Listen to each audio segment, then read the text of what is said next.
नमस्कार दोस्तों। SIR दिल्ली के अंदर चल रहा है। चुनाव आयोग की तरफ से कहा गया है 99% से भी ज्यादा SIR के एन्यूमरेशन फॉर्म्स बांटे जा चुके हैं और जो ग्राउंड पे रिपोर्ट आ रही है वो ये आ रही है कि ये बात पूरी तरीके से झूठ है, पूर्णतः झूठ है। मैं अपने मीडिया के बंधुओं से कहना चाहता हूं, आप लोग ग्राउंड पे जाइए, किसी गांव में जाइए, किसी अनऑथराइज कॉलोनी में जाइए, नीचे से ऊपर तक आप पूछना शुरू कीजिए, आपके पास एन्यूमरेशन फॉर्म आया है। वो आपको लगभग 50% लोग मना करेंगे कि उनके पास एन्यूमरेशन फॉर्म नहीं पहुंचा है। मैं आपको इस सच्चाई बता रहा हूं, आप ग्राउंड पे उतर के ये बात करके देखिए। जब एन्यूमरेशन फॉर्म किसी के पास पहुंचेगा ही नहीं तो उसका फॉर्म भर के कैसे वापस पहुंचेगा और कैसे उसका SIR होगा। जहां जहां पे भी आप BLO से पूछेंगे कि इसका एन्यूमरेशन फॉर्म नहीं आया, क्या हुआ, तो कहेगा सर मेरे पास भेज दीजिए, मैं दे दूंगा। इसका मतलब ये है कि बड़ी मात्रा के अंदर एन्यूमरेशन फॉर्म BLO रख के बैठे हुए हैं, बांटे नहीं हैं। कोठियों में, DDA फ्लैट्स में बांटे गए हैं, वहां पे फॉर्म घर घर पहुंचे हैं। मैं आपको बात बता रहा हूं गांव की और अनऑथराइज कॉलोनी की, जिनकी आबादी मिला ले तो दिल्ली के अंदर मुझे लगता है 70% आबादी लगभग इन इलाकों की है जिसमें एन्यूमरेशन फॉर्म्स नहीं बांटे गए हैं। संजीव झा जी बुराड़ी से हैं, दुर्गेश जी राजेंद्र नगर से हैं। ये भी एक दो उदाहरण आपको देके समझाएंगे कि हो क्या रहा है ग्राउंड पे।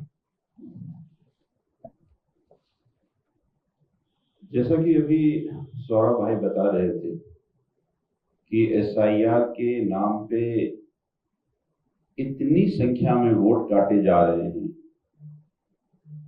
जिसका आप सब अंदाजा नहीं लगा सकते। अब देखिए, SIR करने जो BLO जा रहे हैं, जिनकी जिम्मेदारी दी गई है, पहली बात कि वो पहुंच ही नहीं रहे हैं। मैंने अपने यहाँ कुछ आंकड़े निकाले कि हमारे यहाँ ये कल तक के आंकड़े हैं कि जैसे हमारे यहाँ बूथ नंबर 64 है, टोटल वोट है वहां 1670 और फॉर्म जो सबमिट किए गए हैं वो 510 किए गए हैं। बूथ नंबर 158 वोटों की संख्या 1460 और वहां जो फॉर्म सबमिट हुए हैं वो हैं 427। इसी तरह से 160 बूथ नंबर 1041 वोट हैं, 280 फॉर्म सबमिट किए गए हैं। मैं जितने भी बूथ के आंकड़े निकाले, कहीं 30%, कहीं 32%, कहीं 35%, इस तरह से फॉर्म सबमिट हुए हैं। अब हमने BLOs को पूछे कि आगे अब करना क्या है, तो BLO ने कहा कि हमें ऊपर से यह आदेश दिया गया कि अब सबको शिफ्ट दिखा दो, यानी शिफ्टेड के नाम पे फिर सबके वोट काट दिए जाएंगे। तो इसका मतलब यह है कि चाहे अनऑथराइज कॉलोनी हो चाहे गांव हो, 30%, 35%, 40% से ज्यादा वोट नहीं बनने वाले। अभी सुबह मेरे पास एक व्यक्ति आया। अब होता कैसे, ये देखिए, उसने कहा कि मैं BLO के पास गया, तो BLO घर नहीं जा रहा, मैं BLO को खोज के BLO के पास गया। वो उत्तराखंड का रहने वाला है। तो कहा जैसे ही मैंने वोट बनाने के लिए गया तो उसने ये कहा, SIR के लिए गया तो उसने ये कहा कि नहीं, आपका तो ऑलरेडी उत्तराखंड में SIR हो चुका है। तो उसने कहा कि उत्तराखंड से पिछले 30-40 साल से मैं दिल्ली में हूं, ऐसा कैसे हो गया मेरा। मैंने उसका फिर चेक कराया तो मैंने ये देखा कि उसका तो SIR हुआ नहीं है। तो अब होता क्या है कि मान लीजिए किसी का नाम रमेश है, अब बीएलओ गया और रमेश नाम निकाला, कोई भी रमेश नाम मान लीजिए उत्तराखंड या कहीं का नाम दिख गया और वो दिखा जी हो गया उसका, तो फिर उसके आगे ठीक से वेरीफाई नहीं कर रहा है। अब अनऑथराइज्ड कॉलोनी में उतने पढ़े लिखे लोग नहीं हैं,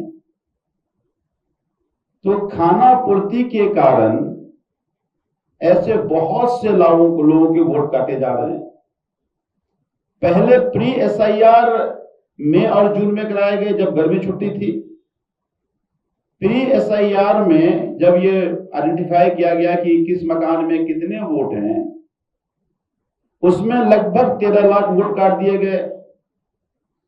अब जो व्यक्ति आता है कहता है कि जी मैं तो रह रहा हूं, पिछली बार वोट किया था, अब मेरा वोट नाम नहीं है, तो बीएलओ कहता है जी आपका प्री एसआईआर में कट गया। तो 13 लाख वोट, 13-14 लाख वोट तो पहले ऐसे निकल गए और अब लोग पहुंच नहीं पा रहे हैं। तो दिल्ली में एसआईआर के नाम पे मास डिलीशन इलेक्शन कमीशन कर रही है। देखिए, मैं इलेक्शन कमीशन से ये दरख्वास्त करना चाहता हूं कि या तो इसकी समय अवधि को बढ़ाया जाए, या जो पहले प्री एसआईआर में डिलीशन किया गया उसके लिए कोई स्कोप बनाया जाए, नहीं तो दिल्ली में 30-40% से जो एग्जिस्टिंग वोट है उससे ज्यादा वोट नहीं रहने वाला। जो पिछली बार वोट पड़ी है उसके आधे वोट दिल्ली में रह जाएंगे अगर इस तरह से एसआईआर दिल्ली में कराया गया। तो मैं मानता हूं कि एसआईआर के जो इलेक्शन कमीशन की जिम्मेदारी है कि एक भी वोटर ना छूटे वोट डालने से, वो इलेक्शन कमीशन अब ये कह रही है कि कैसे ज्यादा हम वोट काट दें, तो फिर तो जनतंत्र खत्म हो जाएगा।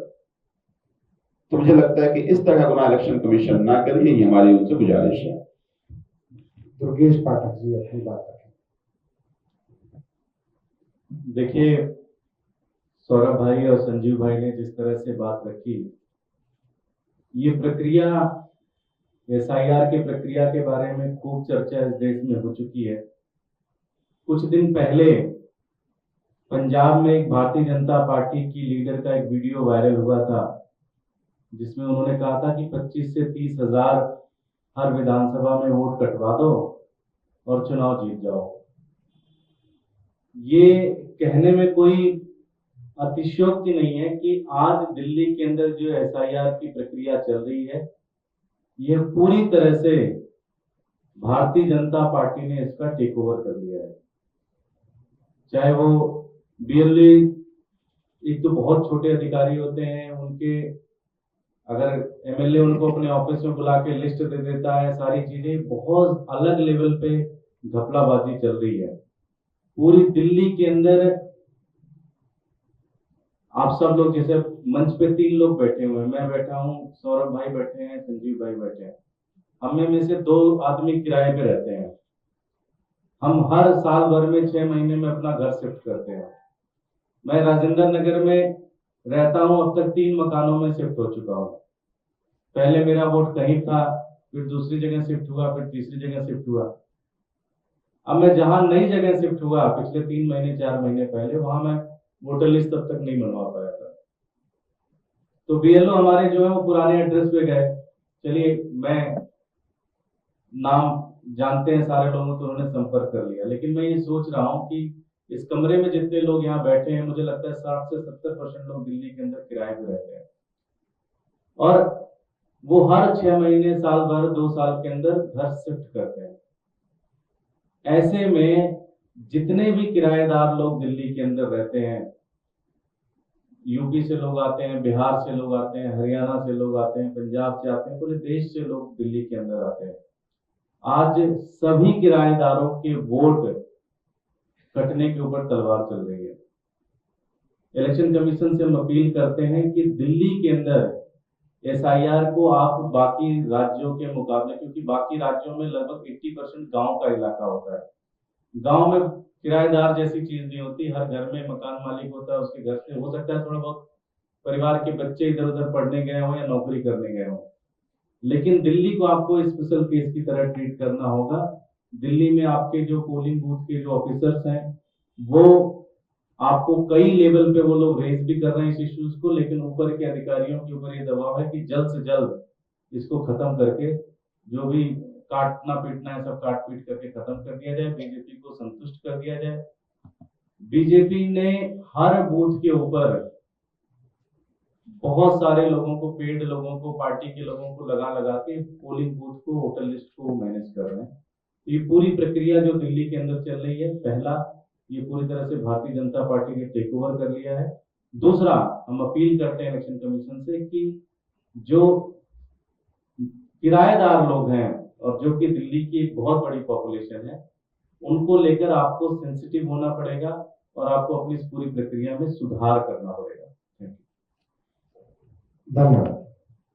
सौरभ जी, एक सवाल है। सुप्रीम कोर्ट के अंदर देश के एक जाने माने वकील कपिल सिब्बल ने पिटीशन दायर की कि 10th शेड्यूल ऑफ कॉन्स्टिट्यूशन का गलत इस्तेमाल किया जा रहा है। टीएमसी के जिस तरह से सांसद गए तो सुप्रीम कोर्ट को उसका मिसयूज रोकना चाहिए ताकि कोई इसका गलत फायदा ना हो। देखिए, जिस तरीके से पिछले कुछ वर्षों में हमने देखा, पूरी की पूरी पार्टियां खत्म कर दी गई, शिवसेना तोड़ दी गई, नकली शिवसेना असली बन गई, असली शिवसेना सेकंड शिवसेना बन गई, एनसीपी के अंदर तोड़ फोड़ दी गई। अब तृणमूल कांग्रेस के अंदर भी यही चल रहा है और अगर इसको नहीं रोका गया तो देश के अंदर लोग वोट देना बंद कर देंगे। लोग कहेंगे हमारे वोट देने का क्या फायदा है, अगर हम जिस आदमी को वोट देते हैं, जिस पार्टी को वोट देते हैं, उससे तोड़ के आप दूसरी पार्टी में उसको ले जाते हैं, भारतीय जनता पार्टी में ही सबको जाना है, तो फिर वोट क्यों दिया जाए इस देश के अंदर। तो अगर देश के अंदर हमें इस प्रक्रिया को बचाना है तो 10th शेड्यूल के अंदर कुछ बदलाव लाने की जरूरत है, ताकि ये जो पूरी की पूरी हॉर्स ट्रेडिंग है, खरीद फरोख्त है, आया राम गया राम है, इसको रोका जा सके।